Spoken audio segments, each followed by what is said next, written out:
Hi అందరికీ! టమాటా రైస్‌ని ఈ విధంగా ప్రిపేర్ చేసుకోండి. చాలా టేస్టీగా ఉంటుంది. లంచ్ బాక్స్‌లో కూడా క్విక్‌గా అయిపోతుందండి. ముందుగా దీనికోసం స్టవ్ వెలిగించుకొని ఒక బాండీ పెట్టేసుకొని, దాంట్లో 2 టేబుల్ స్పూన్ దాకా నూనెను వేసుకోండి. సన్నగా తరిగి పెట్టిన 2 వెల్లుల్లి రెబ్బలు, సన్నగా తరిగి పెట్టిన ఒక ఉల్లిపాయ, 2 పచ్చిమిరపకాయలు వేసేసుకొని ఫ్రై చేసుకొని, గుప్పెడంత కరివేపాకు వేసేసుకోండి. దీంట్లోనే సన్నగా తరిగి పెట్టుకున్న 4, 5 టమాటాలను వేసేసుకొని, టమాటా అంతా సాఫ్ట్‌గా మగ్గే వరకు ఫ్రై చేసుకోవాలండి.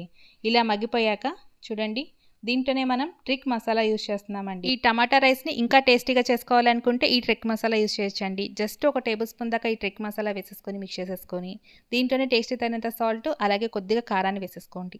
దీంట్లోనే రైస్ కూడా యాడ్ చేసేసుకొని మిక్స్ చేసేసుకోండి. ఫైనల్‌గా దీంట్లో కొత్తిమీర జల్లేసేసుకొని వేడి వేడిగా సర్వ్ చేసేసుకుంటే చాలా బాగుంటుందండి. ఈ ట్రిక్ మసాలా యూజ్ చేయడం వలన ఎటువంటి మసాలాస్ కూడా యాడ్ చేయాల్సిన పని లేదండి. చాలా చాలా బాగుంటుంది. మీకు కూడా కావాలి అనుకుంటే డిస్క్రిప్షన్‌లో డీటెయిల్స్ అన్నీ ఇస్తున్నానండి. వాళ్ళ వెబ్‌సైట్ ద్వారా ఒకసారి చూసి మీరు కూడా ఆర్డర్ చేసేసుకోండి.